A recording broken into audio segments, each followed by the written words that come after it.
I was born and raised in Greenville, South Carolina. And I was raised by my grandparents because at a very early age my mother had stepped out and my father was working 2 jobs. So it was me and my grandparents. And my grandparents were the traditional, conservative, Southern Christian folk, as they say. They were they were very, very conservative in their ideals and their ideologies, in their ways. You know, as you hear about, people being set in their ways, that was my grandparents. Like we did it this way, and this is the way you did it every single day, and that was it. And we were very religious in the sense that we went to church on Sundays, we went to church Sunday evenings, we went to church Wednesday. And in Christianity, that's considered very religious. And it was not hard for us to go to church, and it was not difficult for my grandmother to drag me to church every Sunday, which as a kid is what they had to do, because the church was 2 houses down from our house. There was 2 houses, and then there was the church. So it was not hard for them to drag me every Sunday. And I hated church as a kid because of the simple reason that, we were brought up United Methodist. And Methodist is, for any of you know, it's very traditional. It's not like you think about like screaming and shouting in church and all that. No, you listen to the preacher, you stand up and you sing, you sit back down, you listen to the preacher, you stand up and sing, you sit back down, listen to the preacher, and that's it. That's all that happens. And the pews, as they call them, the chairs are made out of wood, they're hard, you get tired of sitting there, you're fumbling around, playing with the money that my grandmother gave me to put in the offering plate, all of these things. That's what I remember from church as a very small boy. But the thing that I do remember enjoying about church was Sunday school. Sunday school is what I got enjoyment from, because went to Sunday school, you painted pictures, of like Noah building the ark, you painted, all these pictures of Moses splitting the Red Sea. You learned the stories of Moses freeing the children of Israel from Egypt. You learn the story about him splitting the Red Sea. You learn the story about Noah and the ark. You learn the story about David and Goliath. You learn all these beautiful stories in Sunday school. So this was basically, as coming up, this is what I knew about Christianity, was the stories that I learned in Sunday school, because I never listened to the preacher during regular service. So that was the only thing I knew about Christianity. So coming up, this was how it was. It was just the norm. And the conservatism in my house, just to give you an example, and about the level of conservatism, is, let's talk about gender issues. Let's say when I became 12, 13, 14, and I started to actually, notice females, and I actually didn't think they had diseases and wanted to run away from them every time I saw them. Let's say I wanted to have a girl over or something of this nature. It was so serious to my grandmother that I had to make an appointment with her, let her know this girl was coming to my house. We had to sit in the formal living room, which in the South, I don't know how it is here, but you have the dining room, then you have the formal living room with all the nice stuff that you don't go in unless there's company over. And my grandmother either had to be sitting in the same room with us or in the kitchen where she could see directly in the room. I mean, this is just how it was in my house. This is how my grandmother and grandfather were. They were very stern. They were very loving, but there were rules, and those rules were the way they were, and they did not change. So this was my upbringing. And I would say at about the age of 12, 13, 14, more along the age 13, 14, I started going to the Saturday evening youth services at my church that were for 12 and up. And the youth services were held in the gym, and they were totally different than church. At the youth services you went, we played basketball, we played volleyball, we played dodgeball, we played every kind of sport, and we ate pizza and cake and candy, all the stuff kids like to do. And at the end, the youth minister, who happened to be my catty corner neighbor across the street. When I was 14, he was 17. He was the youth minister, so he would sit us down and give us a 30-minute lecture about Christianity, about something about God. He would give us a 30-minute sermon, and that's how the youth services were. And going to these youth services, I met some other people who went to other youth services. They invited me to Young Men for Christ and other things that were going on in South Carolina. And so I started to go to these different retreats and camping trips with them. And so that is when I would say that I started to become a Christian out of will. I became a Christian because I wanted to, not because it was something I was dragged to do. I started to actually want to be Christian. This is something I wanted to do. I made my own choice and my own decision to do it. So when I turned 15, I started going to high school. And when I was a freshman in high school, my best friend, who was the youth minister, was a senior in high school. And I remember we had a very close bond because I had not had my license yet, so I used to ride with him to school every day. And it was a big deal for me to be able to ride to school with a senior, especially since he had a brand new, or it was a brand new, but he had a restored '67 Mustang, which I've always been a fan of cars when I was a kid. So we had a very close bond, and we were very good friends because both of our parents were very similar. They didn't let us do much. So we spent a lot of time with each other. And when I became a sophomore, he graduated and started to attend Bob Jones University. I don't know if that rings a bell with anyone, but Bob Jones University is a very prestigious conservative Christian college in South Carolina. It's probably the most conservative college I've ever seen because the Moody Institute is known as one of the most famous in this country since Chicago.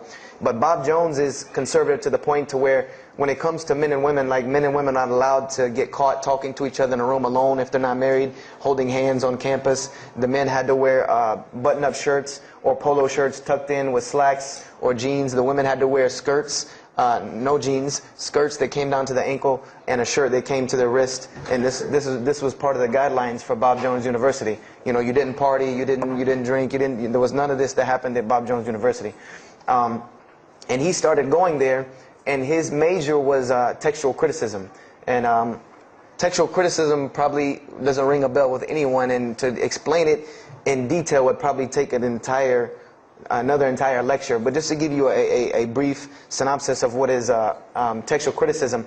A textual critic takes the ancient manuscripts of the Bible, the pieces of parchment that were found all over the world, and he has to learn Hebrew, Greek, Aramaic, Latin, these languages that these parchments have been found in.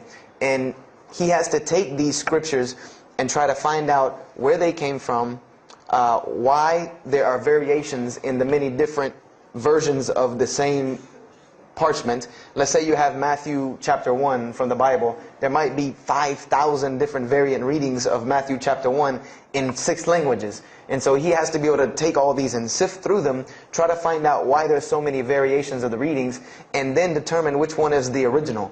And that's not as easy a task as it seems. You could figure, which whenever the oldest is probably a more original, which is not the case. Since there are no originals, you might have one parchment that is the oldest parchment of the group, but it might be a copy of a copy of a copy of a copy of a copy of a copy laden with mistakes. And then you might have the newest parchment in the series that might be a once over copy from an original, or a twice over second copy from an original. Therefore, it would make the newer parchment more original than the older one. So it's not a very easy field to go into. And he started studying textual criticism, and being that I was his best friend, I started studying textual criticism. Whenever he was, doing his homework or research papers, I was right there with him. Whenever he did a homework, he would always let me read it. Or when he finished his papers, he would give them to me. He would pass down all of his papers to me. Every textbook, when he was done with it, he would give it to me. I started to learn a little bit of Greek, a little bit of Hebrew.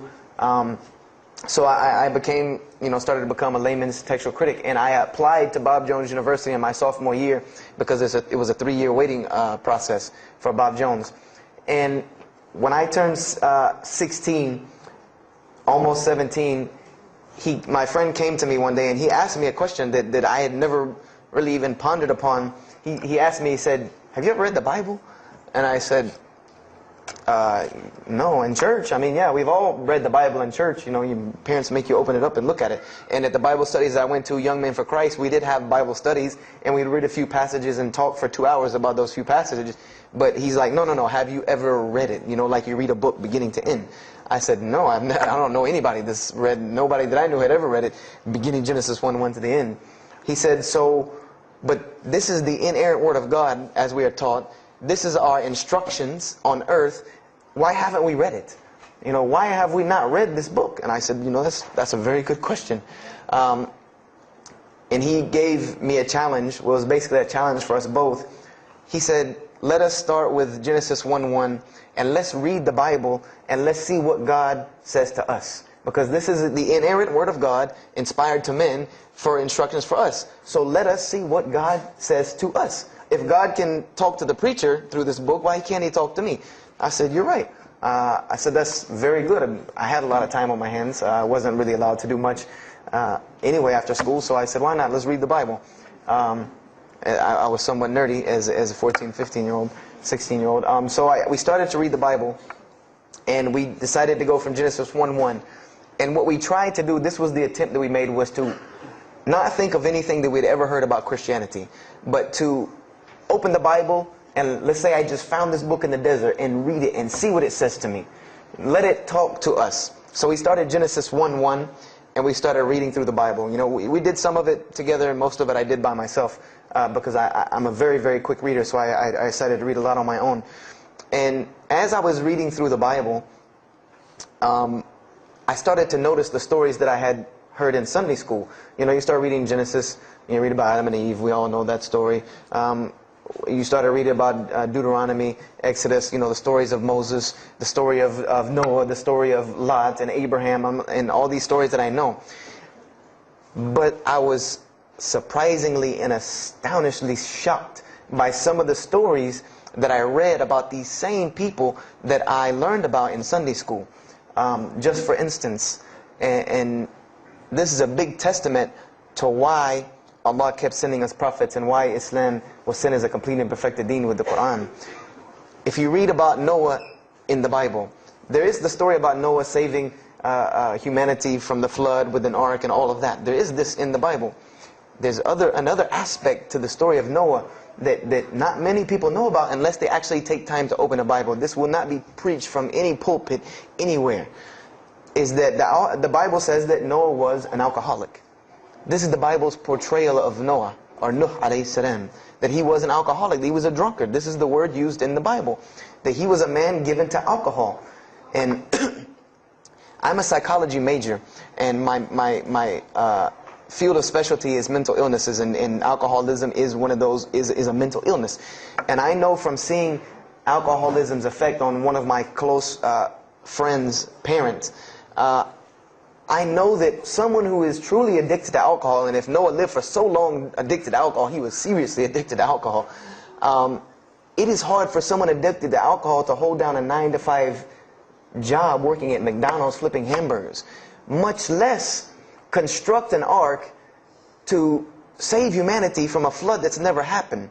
So that stopped me for a moment in my tracks, and I said, Noah was an alcoholic, you know, and it bothered me for a minute, because I said, you know, things started popping in my mind like, if Noah was a drunkard, how did he know God was talking to him? Because, you know, I've seen some people, they're alcoholics, you know, you were just asleep in my dog's food bowl the other night, drooling, and now you're telling me you were talking to God last night.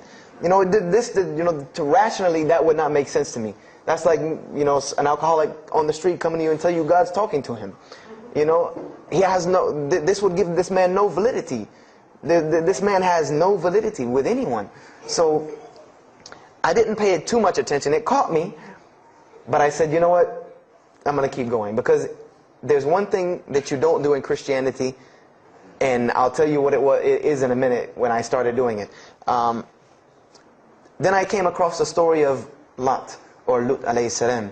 And we all know the story of Sodom and Gomorrah in these stories, but there's another very twisted story in the Bible about Lot and his daughters. There's a story of Lot and his daughters in the Bible that says his daughters got him drunk one night and seduced him and committed incest with him. A'udhu billah. This is the Bible. This is one of the Bible portrayals of the prophets of God. The person who saved his family from Sodom and Gomorrah. This is the story that is in the Bible. So I'm catching myself again like, oh, this is becoming a really bad habit that I'm seeing. This is becoming a bad recurrence that I'm seeing over and over again in this Bible. So, you know, after that I started, you know, speeding through some of the other mumbo jumbo to get to more of these prophet stories. And I got to the story, there are others, and there are some stories in the Bible that are not PG rated, period. They're not rated for talking anywhere. You know, you would need an 18 and up ID card to be able for me to even tell you these stories. the one that intrigued me, that caught my attention the most, was of my most beloved story in the Bible, and that was of David and Goliath. That was my most intriguing story to me, because not only was, it said that in the Bible that David was a very small man and Goliath was a very big man, and that was appealing to me because I've always been very short, and as a kid I was really short. So, I said this was a very beautiful story to me, just in its prose and in its concept of overcoming. And so I started to read about David. And there are very beautiful stories about David in the Bible. There are indeed. But there is one story about David in the Bible that shocked me to my core. And it's a story about three people. There's three people in this drama: David, Bathsheba, and Uriah. And it says that David saw this woman named Bathsheba. And she was one of the most beautiful women of her time. And she happened to be married to one of the commanders of his army named Uriah. But David on this day decided that he was not able to resist his temptation to be with this woman Bathsheba, so he did. And he committed adultery with her.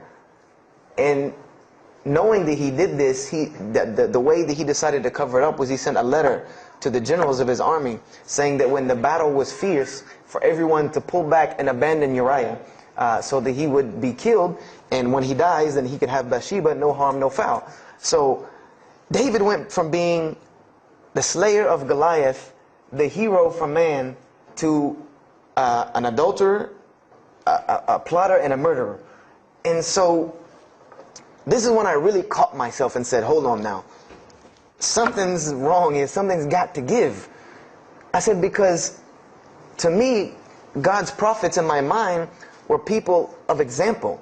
People who I could follow as an example. Someone who was supposed to be the best of us, so that we could follow them and emulate them.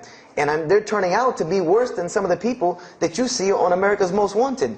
David is somebody that, if I only knew this about him from the Bible, I see him coming down the street, I'm going the other way and calling 911, because he has to have a warrant out on him for something. This is what I'm thinking in my mind. This man is not an honorable man at all. He killed Goliath, yeah, but he killed this other guy named Uriah to be able to commit adultery with his wife. So I committed the cardinal sin in Christianity. I started asking questions. This is the one thing you do not do in Christianity, is you don't ask questions, especially not about issues like this. So I went to my pastor and I started asking questions. What's going on here?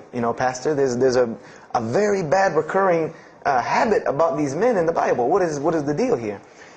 And I remember he told me the same thing that almost every pastor or every evangelist or anyone I talked to about this, same answer, almost like it was programmed. They would put their hand on my shoulder and say, Brother Joshua, don't let a little bit of knowledge wreck your faith, because you're not justified by knowledge, you're justified by faith.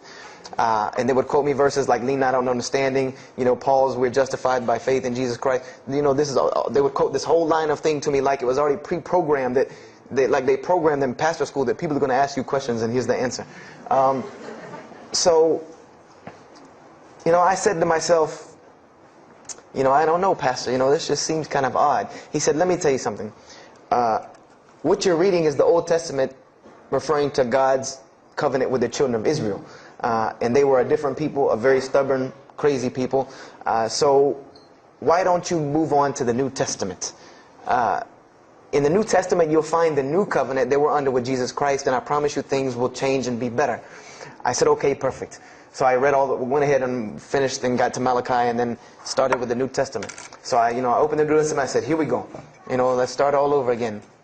But there were a few things that I had learned from the Old Testament that I wanted to keep in mind when I started to read the New Testament. I learned, number one, that God was one in a unique sense. This is what I learned from the Old Testament, that God was one in a singular, unique sense. This is over and over and over and over very clearly in the Bible. God's nature is one. This is so clear through the Old Testament. And that He was very jealous about His worship.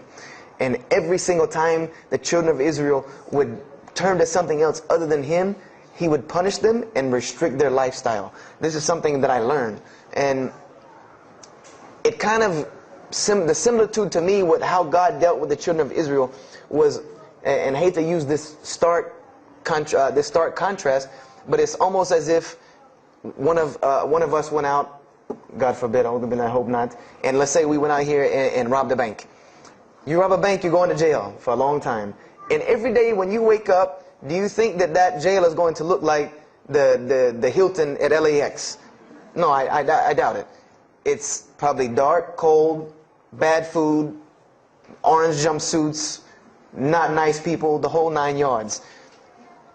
And the reason why this is, and I know this now from studying psychology, is that this is supposed to be a stark reminder every single day when this person wakes up that you are in jail. This is supposed to remind them every single day you're in jail because you committed a crime. And we run this, not you. This is the message that is being portrayed to this person in jail. So when the children of Israel kept rebelling against God, He restricted their lifestyle. If you study Judaic law now, it is some of the most strict religious law you can find. All of the good things that we enjoy as Muslims, even when it comes to dietary laws, like the good parts of the meat that we are allowed to eat, they can't have these things. These are things that are restricted from them. Why? Because God, Allah, wanted to remind them every day that I am Allah. I am your God. You will worship me. I run this, not you. And I understood this from reading the Old Testament. This is a concept I had come across. So I started with the New Testament, Matthew, Mark, Luke, and John. And one other thing that I did when I started to read the Bible was, if you go to Barnes & Noble, let's say you go to Barnes & Noble and you take a book off the shelf. What is usually the first thing you look at? The title. Then the next thing, the author. You want to know the title and the author. What is the name of the book? Who wrote it? And if you do this test with every single book of the Bible, you get a title and no author. Author unknown. Or author is appears to be so-and-so. Or we derive that so-and-so possibly written this. You know, like let's just say for Exodus, they say Moses wrote Exodus. Which if you read some of Exodus, he couldn't have written all of Exodus because the last part of Exodus is Moses' death, burial, and Joshua taking over the children of Israel. And now, unless Moses was a sure indeed prophet that was able to write things after he died, then he did not write these things. And so when you go to Matthew, Mark, Luke, and John, I wanted to know Matthew who, Mark who, Luke who, John who, because it's called the Gospel according to Matthew. The bad thing is that no one knows. No one knows because no one pinned their name down to these things. No Bible scholar in his right mind will tell you that we know for sure Matthew so-and-so wrote this, Mark so-and-so wrote this, Luke so-and-so wrote this, John so-and-so wrote this. It's factual information that we do not know who wrote these. So I was intrigued. I'm like, that doesn't, why would somebody write this book that's supposed to be passed down over generations and people are supposed to, this is the inspired word of God to guide mankind, and nobody decided to pin down who wrote it. But anyway, I started to read it, and I started to notice things about the teachings of Jesus Christ. And they were not what I had learned in church. When Jesus spoke, He spoke of the nature of God. And when He spoke of the nature of God, it was the same nature of God that I found in the Old Testament. Jesus said many times that God is one. God is unique. He would even quote from the Hebrew Scriptures. Hear, O Israel, the Lord your God is but one. When He was asked, what is the greatest commandment? Or He was asked the greatest commandment. He said the greatest commandment, and every Muslim should understand these two concepts. This should be nothing new to you. The greatest commandment is to love the Lord your God with all your heart, with all your might, with all your strength, and then to love your neighbor as you love yourself. He said the rest hang on these two, which we know in Islam we have rights of the Creator and rights of the creation. So this was the concept that He was teaching. And He even said in 1 John 5:17, and this was more clear to me than anything else can be, this is life eternal, that they may know you, the only true God, and Jesus Christ, whom you have sent. And when you look at that in the Greek and the Aramaic, it is almost exactly to a T of La ilaha illallah Muhammad Rasulullah. Now that I know Arabic and have understood that, very same similar statements. Yes, indeed, there were some implicit statements about that you could implicitly, if you took them and separated them from everything else, you could maybe derive that Jesus was trying to claim some divinity or something for Himself. But I also know from doing psychology, and I did a little bit of law too, that an implicit statement cannot override an explicit statement. An explicit statement always takes precedence. So if Jesus said God is one, and He anagorically may have alluded to God being more than one, then the clear statement overrides that each and every single time. So this is what I found through the New Testament. And I also found that Jesus taught salvation. But his salvation that he taught was obeying God and following the commandments. This was his mode of salvation. One man asked him, "Good master, tell me how I can inherit the eternal life." He said, "Follow the commandments." Follow the commandments. He even, in Matthew, was so sincere about it. He said, "Whosoever shall follow the least of these commandments and teach men to do so shall be called the greatest in the kingdom of heaven. But whosoever shall break the least of these commandments and teach men to do so shall be called the least in the kingdom of heaven." So this I understood very clearly, that Jesus taught the same nature of God that was in the Old Testament. He taught that the salvation lied in worshiping God and following the commandments. This I understood. Matthew, Mark, Luke, and John were very clear about this. There were other things, the only begotten Son, but these things were not in red letter, so I did not give them as much weight as what I did to the actual words that Jesus Christ was saying out of his own mouth. So I read Matthew, Mark, Luke, and John. All of it was saying the same to me. I said, and I was thinking to myself, this is not what I was taught about Christianity. You're taught that God is 1 in 3, 3 in 1. 1, 1, 1 equals 3. Father, Son, Holy Spirit. Jesus died on your cross to forgive your sin. And there was another thing that I noticed from the Old Testament, and this is a beautiful lesson to Muslims, because you're asked this all the time, especially when it comes to dawah. And I never put 2 and 2 together until I learned Islam and then read the Bible one more time. Is I wanted to know why the Jews wanted to crucify Jesus so bad. Why so bad? They could have just mobbed him anywhere and killed him on the street. It's not like he had clans like the Arabs that would have come and backed him up. I said, why didn't they just kill him? Why were they so strict and sincere to tell Pontius Pilate, you got to kill him and you need to sanction it. We can't do it, but you need to sanction it to kill him. And now I understand it, was that Jesus had a mission, and that mission was to share God with the world. And Paul even kind of tells on himself in his book of Galatians as to why Jesus was meant to be crucified, or the Jews wanted to crucify him. Paul said that the crucifixion is the stumbling block for the Jews. And he explained in Galatians that Jesus Christ, and this is how he tried to roundabout explain it, was cursed for us, to remove us from the curse of Allah by taking this curse upon us. For it is written, and he quoted the Old Testament, everything that hangeth on a tree is cursed. So I went back and studied the Old Testament and Judaic law, and I realized that people who were crucified, that was considered a curse upon them. You had to do something pretty serious to get crucifixion, because it was considered a curse from God. It was part of their law that when someone is crucified, that person is cursed. So wherever they buried these criminals, like in the graveyards in Israel, in Jerusalem, in Palestine, where they buried these criminals that were crucified, this was considered cursed ground. This was considered ground that you didn't go on, and you did nothing here, because these people are cursed by God. So I started to put 2 and 2 together. That it's not that they wanted to kill Jesus, because they could have just killed him. They wanted to disprove who he was. This was their point, was to disprove who this man was. He said he's the Messiah. They wanted to disprove it, and they knew if you can crucify Jesus, he can't be the Messiah. He cannot be our Messiah if you can crucify him. And even if he is, if we can still force our crucifixion on him, then that'll detriment his message. So they understood this and knew this, and this is why they wanted to crucify him. And this is exactly why Allah saved him from it. Because everyone asks you, why did Allah save him from the crucifixion? Because you cannot crucify. That was part of his law that he came to fulfill, that he could not be cursed according to this law. He said, I have come to fulfill the law. To fulfill it. Therefore, he couldn't be cursed according to it. And this is why he went to the Garden of Gethsemane and asked God to remove this from him, because he knew how detrimental this was to his message of crucifixion. So I began to see all of these things. So I started to read. I got to the book of Acts and started to read the writings of Paul the Apostle. And things went from this to this. It went from one way to another way. It went completely flipped, turned around. The entire teachings went from obeying God, worshiping God, following the law, to worshiping Jesus Christ and abolishing the law completely. Paul even wrote to the Galatians, "Oh, you foolish Galatians, why are you still following this cursed law?" Jesus Christ came as a curse to remove us from the affliction of this curse.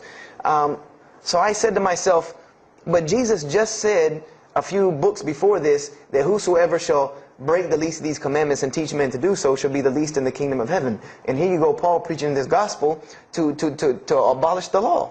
So I even asked, what is going on here? So I started asking my pastor, and my pastor said, now you're getting into deep water. You know, now you're starting to question the New Testament. You really have some issues. You know, they even thought that I might be, you know, possessed and all kinds of things. So I had a very big conflict going on inside of me, and my friend took me to his textual critic teacher, his professor. And what this man told me probably wrecked my faith in Christianity.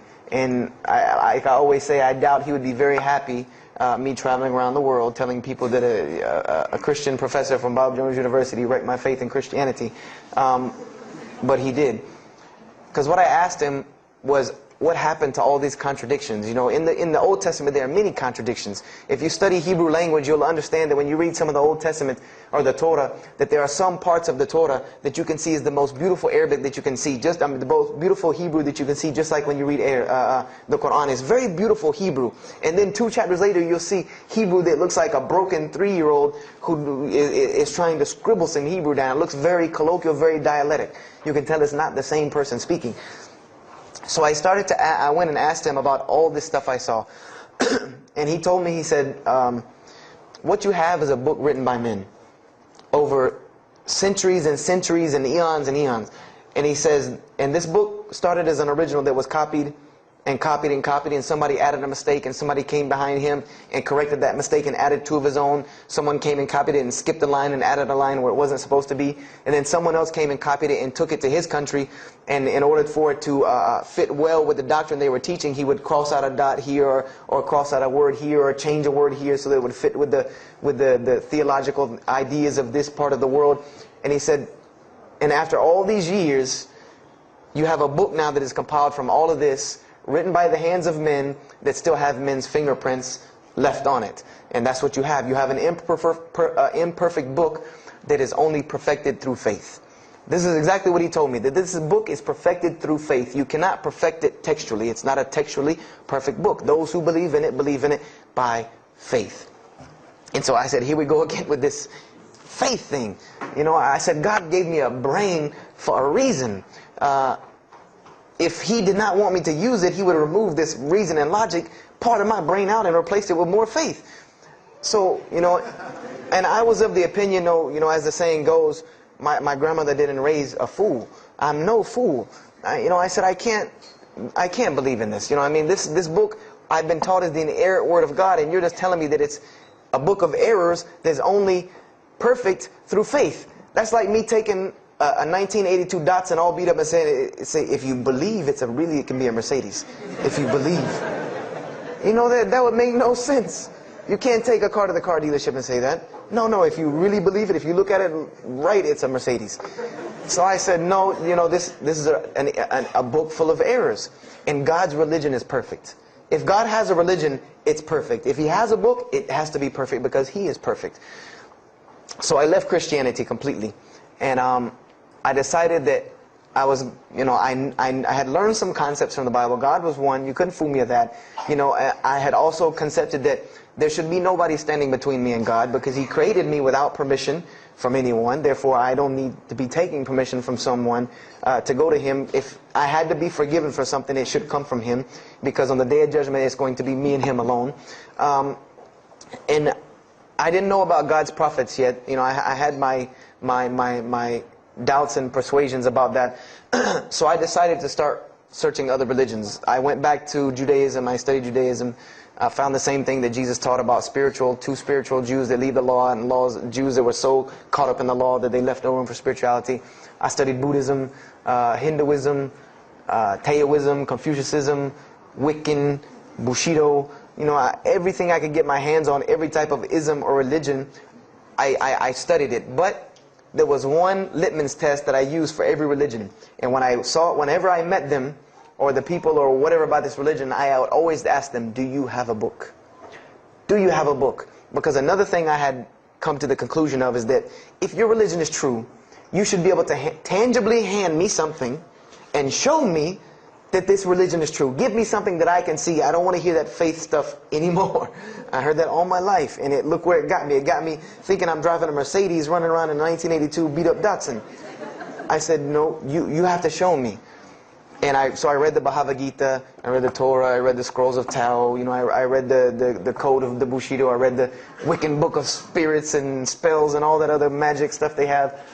And I read all of these things, and I found something very congruent with all of it, was that there were very same philosophies and teachings in all of these major religious books. They all talked about God and His nature. Most of them alluded to the fact that God is one, and that God sends messengers to us and people to us to teach us. But they were filled with a whole bunch of garbage, to be honest with you, that I couldn't logically, rationally believe. So at about the age of 17, just about the time, about 17 and a half, I gave up my search for God. And I became kind of angry with God, because I said, here I am looking for you, and I can't find you, and it doesn't look like you're giving me any help. And I don't know how many of you know, but for a 17-year-old that is frustrated with God and the world, there's a lot of trouble he can get into. There's a lot of things he can do to put himself in predicaments when he's frustrated with the world and had come to the conception that, you know, if there's a God that exists, then He doesn't really care about me. You know, that's a kind of a dangerous young man. So I started doing the whole partying in trouble, going to parties, drinking underage, all of this stuff I started doing. You know, I'm a perfectionist at heart. So when I was a Christian, I tried to be the best one I could. If I was going to switch to being any other religion, then I was going to do that 100%. So you better believe when I went after the dunya, I did that 100%. And you know, I was a martial artist since I was 15 years old, and even though it was only 2 years, you know, 2 years at 17, you think, you know, you're Bruce Lee. So I got into a lot of fights. Got kicked out of school, had to go to another school, got in one fight, got arrested for a fight, you know, and there were a couple incidences that stopped this downward spiral, because I was on a very, very quick downward spiral that would, and I believe if I would have continued on that downward spiral, I would probably end up hurting someone, killing someone, or them hurting or killing me. And there were two incidents that brought that to an abrupt stop, like pulling the emergency brake. And the first one was a car accident that I was in. My friend and I were on the way back from Clemson University from a frat party, and we were driving up 385 in South Carolina, and we were both highly intoxicated, and I decided that night that he was driving, I decided to put my seatbelt on for the only reason that I kept falling over when I fell asleep without the seatbelt on, because I didn't really believe in the seatbelt thing, because I said if I'm going to die, I'm going to die. You know, that was the conception that I come up with, that if, you know, if it's time for me to die, it's time for me to die. I didn't believe in the whole tying your camel thing. So I put on my seatbelt, and I fell asleep. And the next thing I know, I remember waking up with the car shaking. And I woke up to grab my friend, because I thought maybe he had fallen asleep. But when I woke up, the only thing I saw was the tree line and then the pavement coming right at my face. And the window smashing and the car flipping, the whole 9 yards. And us landing in a ditch. And I remember getting out of the car. That was the first thing I thought. You know, number one, I couldn't believe that, you know, you don't really think about, oh, you're alive. No, you just move. I jumped out of the car and realized that I had jumped out of the back of the car that wasn't there anymore. It was still in the median on the other side of the highway, and the front part of the car was over in the ditch. And I drug my friend out, who was knocked unconscious, and pulled him over to the side of the road. I had no injuries. I looked at myself trying to find what's missing.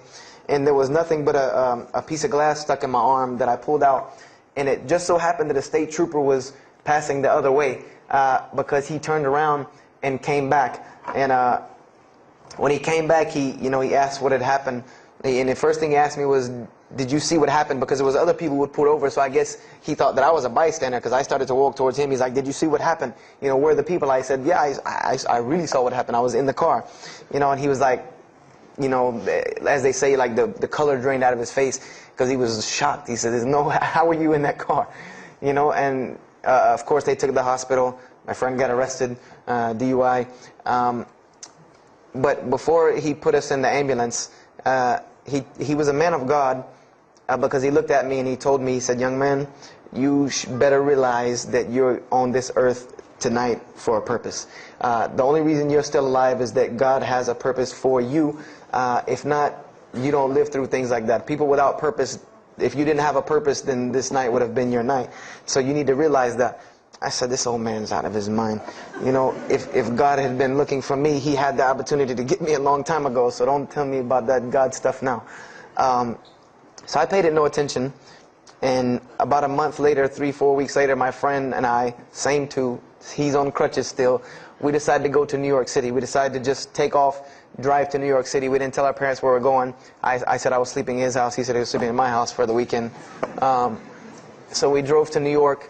And in New York, I remember going to the ATM to get some money. And in New York, they have these ATMs where you have to go in the little glass room to get your money at ATM. I don't know if they have that here or if any of you have been to New York. Now, alhamdulillah, you have to put your bank card in to go in there. But in 97, it was not like this. You went in, and it was almost like the game Mousetrap, because you go in, take out your money, criminal comes right in behind you. There's nowhere for you to go. You know, there's nowhere to run. So I went in, I took my money out of the ATM, and I heard the door open behind me. You know, so I turned around. You know, I thought somebody was coming in behind me, and there was a man who put a gun to my face. And he must have really, really, really, really needed this money, because he didn't ask me anything. He didn't say a single word. I just remember looking at the gun in my face and him pulling the trigger. And it was a revolver. And to this day, I'll never forget that image in my head of seeing that little spindle turn and hearing that very distinct click of a revolver. And it probably could have been like a .32 snub-nosed gun like this, but when it was in my face, it looked like one of those like cannons that you see on the movies. And I remember when he pulled the trigger, I didn't think anything. You don't think anything. It just blank. You just go into this like shock of blankness. And then a couple seconds later, thankfully I had been doing martial arts. That might have helped me overcome the fight or flight syndrome, because all I could think was, go! You know, like myself kicking myself, like, what are you doing? Go! So I bum rushed him. We went flying. He went flying. Money went flying. Gun went flying. And I took off and went to the hotel and didn't say anything to anybody. We went back to South Carolina the next day. And I didn't say anything because we weren't supposed to be in New York. My grandfather would have killed me. If that guy didn't kill me, my grandfather would have took care of it. So I didn't say anything until about a month or two later. You know, I kept having nightmares about this same incident. I kept having night terrors from this incident.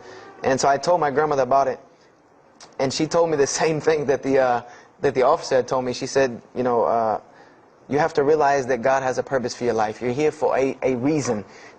People don't go through the things that you've been through and still walking on this earth without a reason, and you're pushing the limit. This is what she told me. You're pushing the limit, really. God has something for you, and He wants you to get it, but you're pushing it.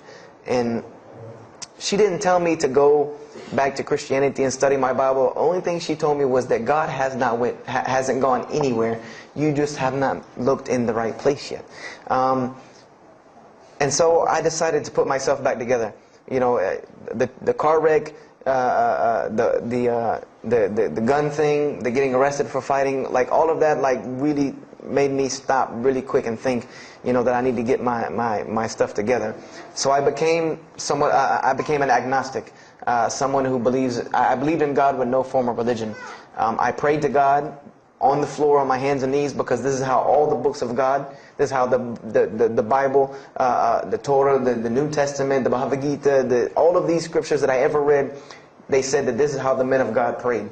And it was during this time that I did read one book about Islam in the public library, because I had never heard of Islam ever.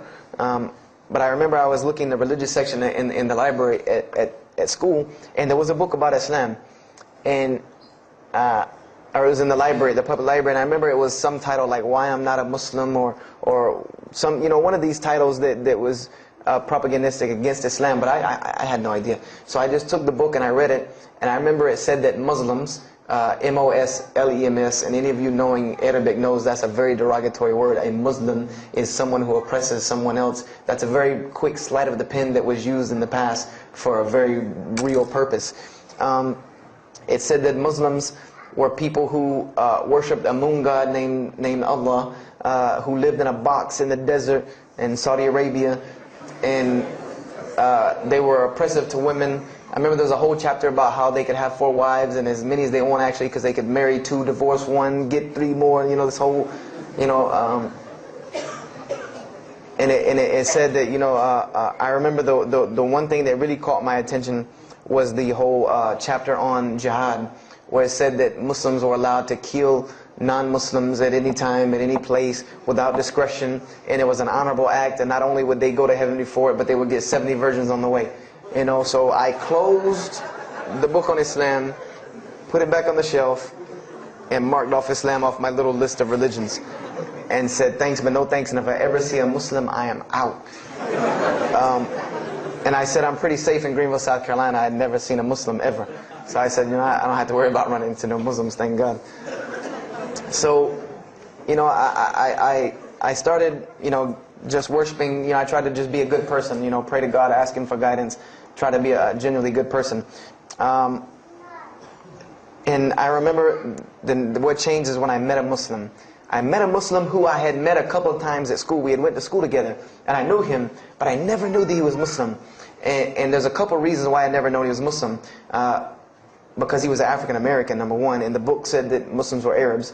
And number two, I didn't know, you know, I thought Muslims ran around, you know, marrying as many women as they want and killing non-Muslims. I didn't know that they could also be part-time drug dealers.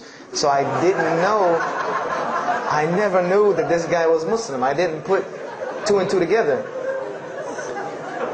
So we were at his house one day, and me and my other friend, the one that, you know, I got into a lot of trouble with, I'm trying to keep him out of trouble now. We were at his house, and we were debating something about religion. I forget what even the topic was, but you know, you had 2 teenagers thinking they know everything. And I was trying to explain something to him about the Bible. And that guy came in and was listening. He said, "Have you ever heard of Islam?" I said, "Yes, I've heard all about Islam." He was like, "Okay, so what do you think of it?" I said, "What do you mean what I think of it? That's probably the worst religion I've ever seen on the face of the planet." He's like, "Why?" And he's like, "I'm a Muslim." I was like, "Man, stop playing." You know, like, you're an African American. You know, he's like, "So?" I'm like, "The book said you guys were Arab. All the Muslims were Arabs." He was like, "What else did you read in the book?" And I told him. He was like, "Man, what in the, you know, what have you been reading?" He's like, "You need to go to the mosque for Jummah." He's like, he told me, he said, "I'm not a good Muslim." This is what he said to me. He said, "I'm not a good Muslim. I'm not even going to try to front and say I'm a good Muslim." He said, "But I can guide you to some people that can tell you the real truth about Islam," because he knew about my story about wanting to find religion. And he said, "You need to go to the mosque for Jummah." And I said, What's Jummah?" He said, "It's just like church with no chairs." And I said, "I can do church with no chairs because in church the chairs were the worst part anyway." Because they had these hard benches that you sit on that are like this, and they're so hard. I said, "That's good. You sit on carpet? Wow, man, every church should be like that." And I said, "Where's the mosque?" He said, "It's on Wadehampton Boulevard." I said, "Where on Wadehampton Boulevard?" I lived on Wadehampton Boulevard. I lived right off of Wadehampton Boulevard. He said, "You know where Lee Road intersects with Wadehampton?" I said, Yeah, I live on the other side of that intersection." He said, "It's right there." I said, "No, it's not. There's nothing. There's a gas station or a church." He said, "Yeah, you know that church, the Evangelical Missionary Training Facility?" I said, "Yeah, I used to take missionary classes there." He said, "You know that building in the parking lot with the gold thing on top?" I said, "Yeah, the gym?" And he was like, "No, that's the mosque." Because I had always thought it was the gym because it was in the same parking lot and it was just rectangular with 2 glass doors in the front. And you could literally walk in between the church and the masjid and touch them like this. Anyone doesn't believe me, go to Greenville, South Carolina, look at the masjid. You can almost touch both of them just like this. He said, "Yeah, it's right there." I said, "I've never," you know, at first I was shocked. Like, I've been living across the street from all these crazy Muslims all my life. You know, I said, "I never knew." You know, and he told me to go to Jummah, and I asked him what time. He said he would meet me there at 1 o'clock in the afternoon on Friday. So I said, okay. I went on Friday. And I'm waiting outside for him. You know, I'm not going inside. That's not happening. You know, and I'm seeing all these people going in. And at this time, it was a predominantly Indo-Paki Arab masjid. Anyone who went in was not American, period. And I did not see even one African American going there. And I did see one, and then when he went in, I heard him talking in a dialect that I realized he was probably from Africa. So I said, he's not American. So I'm not going, I'm waiting, and I'm standing outside sitting on the church steps, and the imam pulls up and parks right in front of me, who I had no idea he was the imam. But he got out and he asked me, you know, am I waiting for someone, this, that, and the other? And I explained to him. He said, oh yeah, we know this brother. You don't see him that much, but we know who he is. And, you know, he said, I'm glad you came. You know, he was a very, very nice, gentle young man. And he invited me into the mosque, and I kind of wanted to wait on my friend, you know, but I didn't want, you know, at the same time I didn't want to tell this man I don't want to go in. So I went in, and they put me in the back and gave me a chair anyway. And I said, I came to sit on the floor. And they gave me a chair anyway, you know, and all of these people are piled up in front of me. And there's no Americans here. And I'm starting to wonder, you know, if this is a setup. Because it's starting to smell like a setup to me. Because in my mind, I'm like, you've been set up before, and this seems kind of like this. So, and I'm starting to think in my head, you know, scenarios, you know, a young mind at play. You know, I said, this other guy, my friend, he probably was in the same situation like me, and he probably made a deal with them to get out, as long as he brought other Americans and tricked them into coming to the mosque so they could do their jihad after Jummah and get their 70 virgins. So I'm sitting here, and there's all these people in front of me, and then there's a curtain with all these people behind me making noise, and I have no idea who's back here. So I'm stuck in the middle of this. I hear that it's some women, but I don't, you know, there's a curtain. I have no idea. So I'm like, there's something very odd about what's going on right here. I'm like, just let me make it. I'm starting to look for the exit. I'm like, you know, calculating how many people are between me and the exit. You know, I know some martial arts, so I said I'm going to hit a couple of them and I'm out. And then the imam came, and I just now realized that he was the imam because he got up on the minbar, you know, and they started to call the adhan. And, you know, I said, okay, that man seemed nice. He seemed genuinely nice. So I felt a little more comfort. And then he got up after the adhan, and he started his khutbah. Inna alhamdulillah nahmaruhu wa I said, oh my God. I said, I bet you he's talking about me. You know, and he's being forceful. You know, he was getting loud and banging on the minbar, and he's pointing in my direction. You know, I'm like, oh man, I got to get out of here really quick, you know. I said, well, I'm going to take my chances with the women behind me. I'm going through the curtain.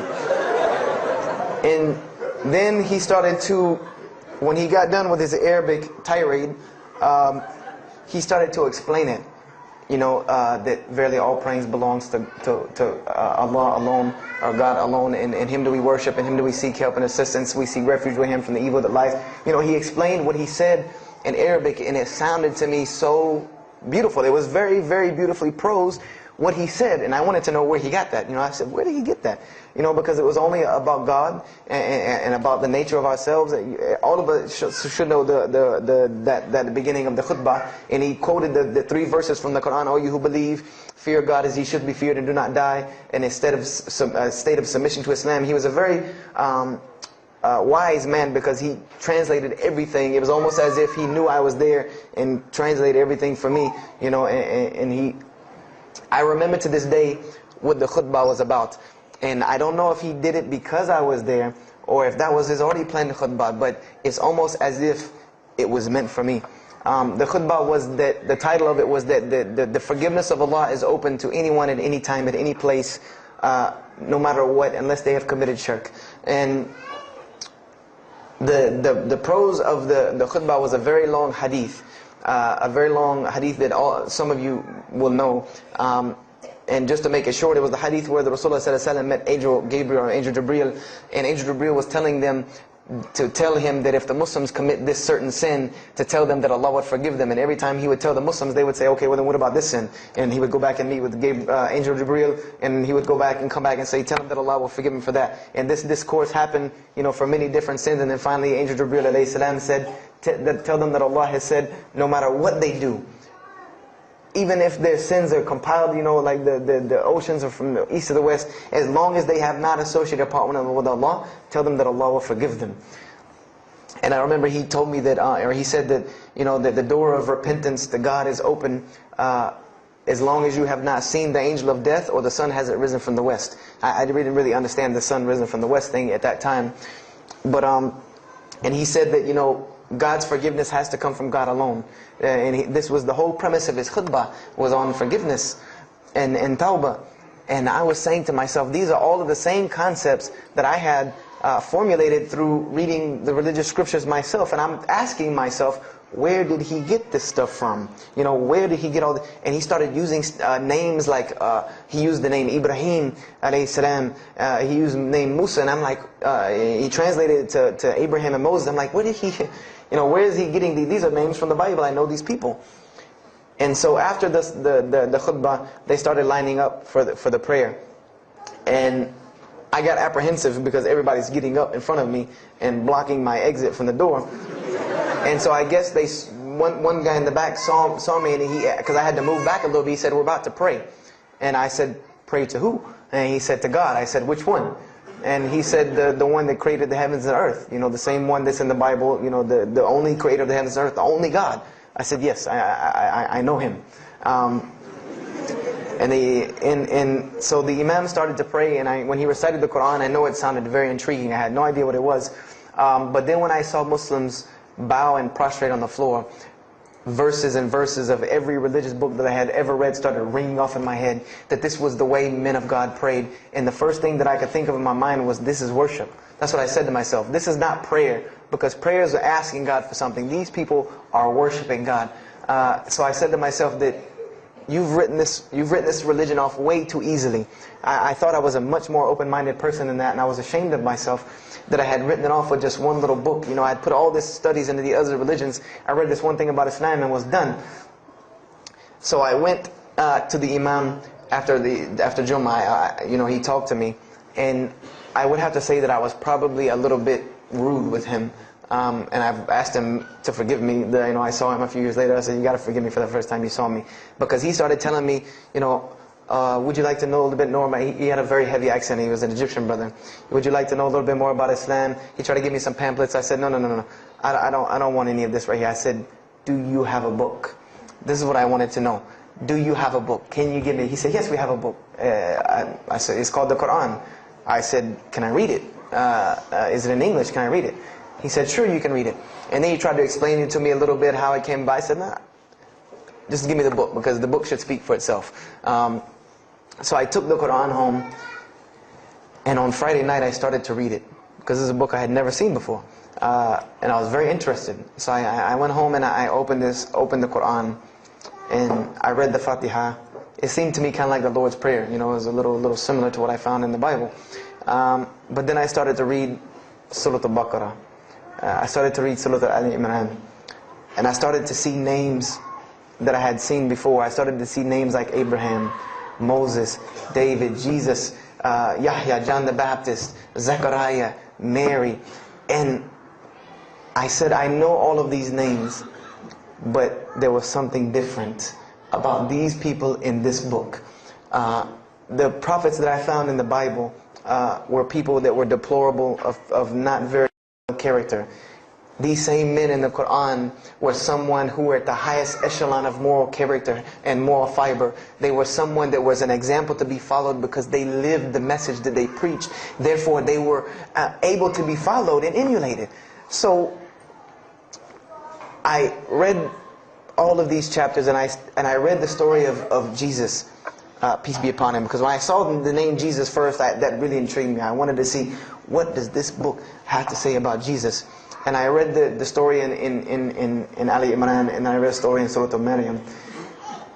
And it was more beautiful than anything I had ever read in the New Testament, or any nativity story that I had ever heard.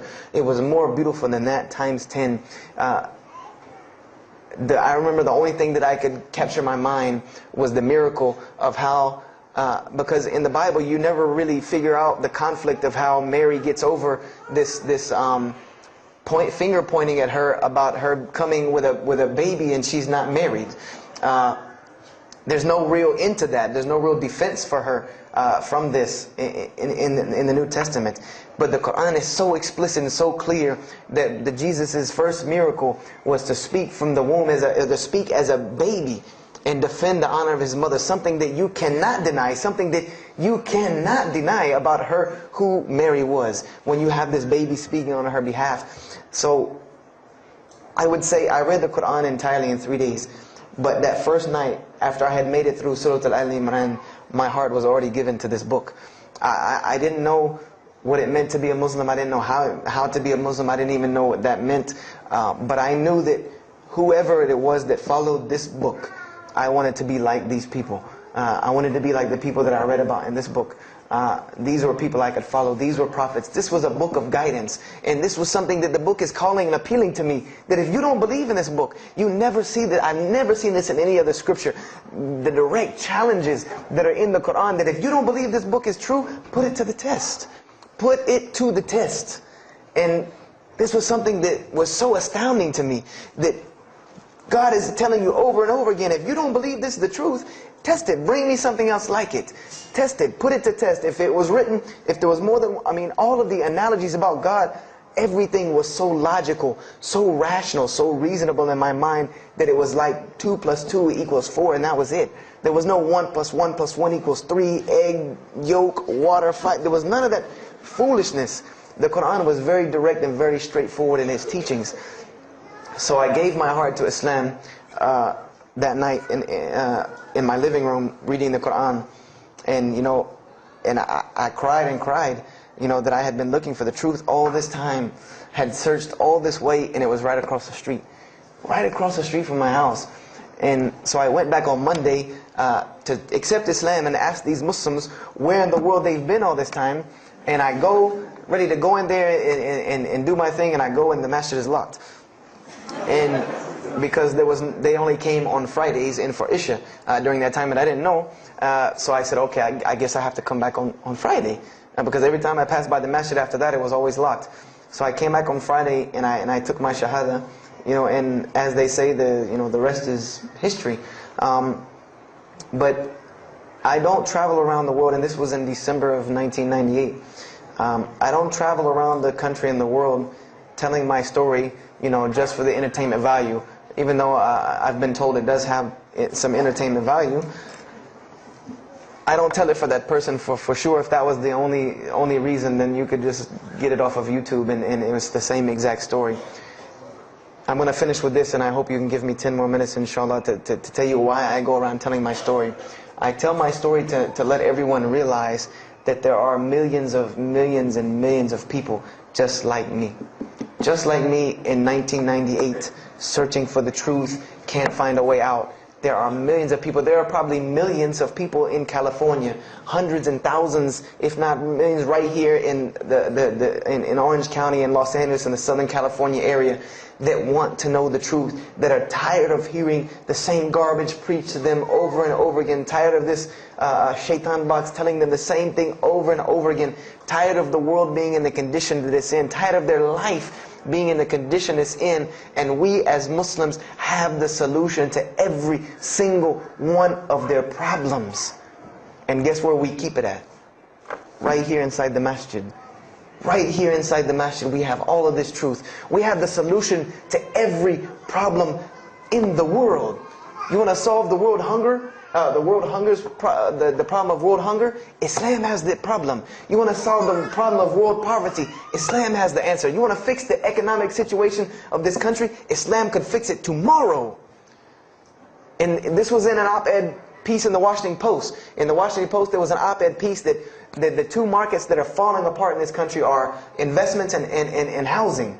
And there are two people in this market that while the rest are bottoming it out, this market is steadily climbing. It's not getting rich overnight like people want to, but it is continually going up, and that is Islamic financing and Islamic housing markets. These two things are so steady and so strong that economists in DC are trying to figure out how they can take some of these Islamic principles, from these investing and housing firms, and plug them into this system to give it some stability, because they realize that you won't get rich overnight in the Islamic system, but it will be stable. It will be something that will give stability. So they are starting to find out that Islam has the answer and the solution to their problems. But we already know this. We already know this, that we can solve every world problem with Islam. We'll put it into it. But the problem is, we're hiding it from the people. Unfortunately, willingly or unwilling, knowingly, unknowingly, we are hiding this from the people. And There's a statement in the Quran and that Allah warns the Jews about what they did with their religion. And it is a statement that is left in the Quran for us, that verily those who conceal the evidences and the clear proofs, after we have made it clear for them in the book, they are those who are cursed by Allah and cursed by those who curse, unless they repent and reveal that which they have been concealing. Those I will accept their repentance, because I am the one who accepts it, the most merciful. We have become guilty just the same way the Jews have of hiding the truth about their religion. When they saw the Prophet Muhammad ﷺ, they knew the truth and wanted to hide it. People, we know the truth about Islam, and we are hiding it. We as Muslims are running around begging Allah for dignity and honor and help when He has already given it to us in this deen. Everything that a Muslim could ever want has already been given to him in this deen of Islam. Anything that you ask Allah for, there is an account set up for you to go take it out of. You just got to find it where it's at. And any of you, I'm not going to go through the ayahs for they're too long, but if you want to know the solutions to every one of your problems in this world and the hereafter, just go read Surah Al-Saf, ayah 10 through 13. Very, very easy solution. If I had the time, I would read them to you, inshallah. But we have the cure to every disease in the world. And we're not giving it to the people. And I want to use this as a parable because I really want this to hit home with you. Let's say, what is your name, brother? Abdullah, mashallah. Let's say me and Abdullah are best friends. We're brothers in deen, we're roommates. And we've been roommates for years and years and years. And let's say brother Abdullah has contracts an illness, a disease that is one of the most painful diseases that any human being can ever go through in his life. And it's not something that is going to kill him quick. Let's say this disease is going to suffer and fester with Abdullah and make him not be able to eat, sleep, nothing. He's just miserable all the time. When I come home in the evening, he's rolling around on the floor in pain. And let's say I know him in this condition, and let's say one day I come across the cure for his disease. Someone tells me that if you give this to Abdullah or anyone like him, he will be instantly cured and he will never suffer again. And let's say I take that and put it in my pocket, and I don't give it to Abdullah. Why? Why don't you give it to Abdullah? Well, number one, I'm way too busy. I have 2 jobs, going to school, I have a long commute back and forth, I gotta drive up and down the 405 every day. I don't have time to give Abdullah this medicine, man. If he wants the medicine, he'll go get it himself. I don't have time, I'm really busy. Number 2, I'm not a doctor. I should not be prescribing Abdullah medicine, and I'm not knowledgeable in medicine. He should, if he wants help, he should go see a doctor. I'm not a doctor. Number 3, Abdullah's, please forgive me, but Abdullah's kind of stubborn. He doesn't really listen very well. He probably, he's kind of set in his ways. So even if I tell him this medicine is good for him and it'll cure him, he probably wouldn't even take it anyway. So why waste my time? Do any of these excuses sound familiar? And let's say I don't give this medicine to Abdullah and he dies. And let's say he dies the most painful death that you can ever imagine. I want to ask you a kind of rhetorical question. Do you think on the Day of Judgment that Allah is going to call me and Abdullah up and ask him about this incident between me and him because I've oppressed him? I have oppressed him. I've allowed him to suffer knowing that I could ease his suffering. I'm sure Allah is going to ask us about this. But the beauty about Islam is that if Abdullah was a good Muslim, bore this disease patiently and died, he dies as a shaheed, inshaAllah. And on the Day of Judgment, this is how beautiful Islam is, that he could very well come before and Allah ask us about this, and brother Abdullah say, you know what? Allah, I forgive him. So you forgive him. This is the beauty of our religion. And Allah will forgive me. But the disease I want to tell you about is the disease that every single non-Muslim walks around with every single day, and they don't even know it. It has no real physical symptoms, and that's the disease of shirk, the disease of being jahl, being ignorant about Allah subhanahu wa ta'ala. Allah gives them life, and they worship someone else. Allah feeds them, and they thank someone else.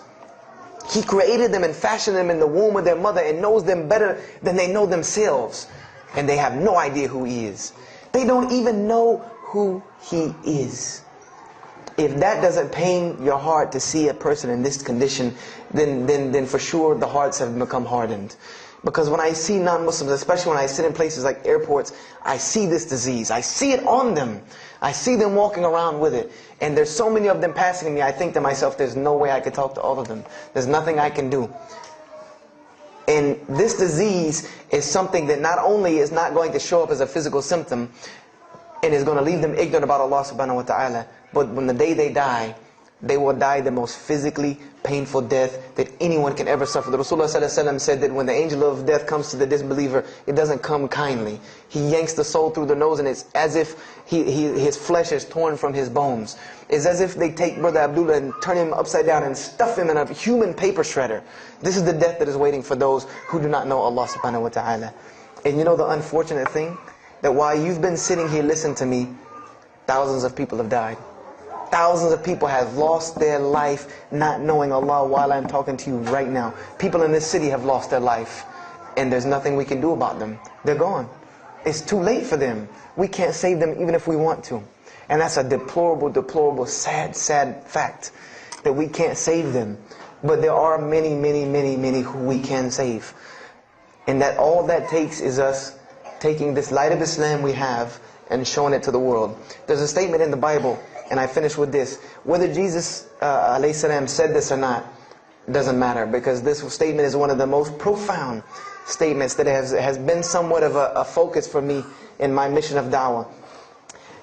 It is said that no one would bring a candle into his home and then place a bucket on top of it, because then no one would benefit from the light. No, if someone would bring a candle in their home, they would set it on the table in the middle of the room so that everyone could benefit from this light. And unfortunately, the Muslims of this generation, we are a bunch of candles with buckets on top of it. No one can see our light. No one can see the beauty of Islam in it. Believe me, if you don't see it, believe me, take it from someone who was once standing on the outside looking through the window at that light. It is one of the most beautiful things you can ever lay your eyes on. It is a treasure to be found of treasures. And everyone else can see this, and they will see this if we show it to them. If we allow Islam to be Islam. If we start becoming Muslims, meaning that the best form of da'wah that you can do to this world is very, very simple. It's not complex. It doesn't take a 10-hour workshop, even though some of the details do. But if you want to know the way, the best way to do da'wah is for Muslims to be Muslims. That's it. Study our history. Study the history of Islam. Why was the world conquered by Islam? Not through military campaigns and wars, but through Muslims being Muslims. The most populated Muslim country, Indonesia, was because of Muslims being Muslims. A few Muslims deciding to get up off their behinds and go to another country and live their life as Muslims, not shaving off their deen to be pleasing to those people, but being Muslims. And when the people asked them and inquired, what is it about you backwards Arabs that we've heard all these crazy things about? Now you come out of the desert with pristine moral and character, and you have better ethics and morals than we do. What is it that's happened to you people? And their answer was, La ilaha illallah, Muhammad Rasulullah. That we believe in Allah and He has sent us a man named Muhammad, and we emulate his lifestyle. That's why we're like this. This is what conquered the world for Islam. This is what conquered people's hearts for Islam. Was the truth and the beauty of it, and its simplicity of its message. This is what brought me, and this is what the world needs. With all of this foolishness going on in the world, this is what it needs, the simplicity of Islam, whether they want to hear it or not. They know it in the bottom of their heart. When you show them the truth, even if they turn away from it, they know it's the right thing. They know it's the truth. And on the day of judgment, you can stand before Allah subhanahu wa ta'ala, having washed your hands and saying that I did my job. And I finished just one more thing. I finished with this. If you don't believe this is important, if you don't believe this is one of the most important things you can do as a Muslim, then the last statement of Prophet Muhammad ﷺ to the Muslims as a whole, he gave his farewell sermon. And we know that what his farewell sermon was a summary or a synopsis of what Islam is and its general principles. And he knew this was the last thing he was going to say to the Muslims as a whole. And how did he end this sermon? Those who are here, pass this on to those that are not here. For verily it may be that the last one that hears my message may understand it than those right here among us. He gave a command to those Muslims to pass it on, and for those Muslims to pass it on, and for those Muslims to pass it on, until there was no one left to hear this message. This was a command he gave, the last command he gave to this ummah as a whole. And then what happened? He pointed his finger to the heavens and said, "O Allah, bear witness that I have indeed conveyed your message." And upon saying this, what happened? Allah revealed the surah, "This day I have perfected for you your deen and completed my favor for you and chose for you Islam as your religion." And the last statement that Prophet Muhammad ﷺ gave to us before this was revealed was that we must pass this message on. He gave us that duty. He took that duty that was only reserved for prophets. No one else, no other. If you don't believe me, go read Surah Al-Bayna about what was commanded of the other nations. No other nation was given this opportunity and blessing to pass on this deen except us. Because there are no more prophets coming. So the job falls on our shoulders. Qurans are not going to fall out of the sky and hit people when they're walking down the street. This job has now become ours. And just like if the Prophet Muhammad ﷺ had not done his mission, he would have been accountable before Allah. If we do not do our job of spreading this message of Islam, we will stand before Allah on the Day of Judgment. Don't be the person standing before Allah on the Day of Judgment and your neighbor that you've known, your co-worker that you've known 10, 15, 20 years come and find you and tell you, "You knew this day was coming. You knew this day was coming and what was going to happen to me, and you did not say anything to me." And those people will complain to Allah about us. They will complain to Allah about us. Because we have the truth right amongst them and we're not giving it to them. We need to stop hiding it in our masjids, in our homes, in our hearts. And we need to give it to the people. It's beautiful, trust me. Just hand it to them. Just hand it to them. I promise you they'll take it. Because it's something that is so pure and pristine. And now forgive me for probably going over my time. And if we have time, I want to leave some time for questions and answers.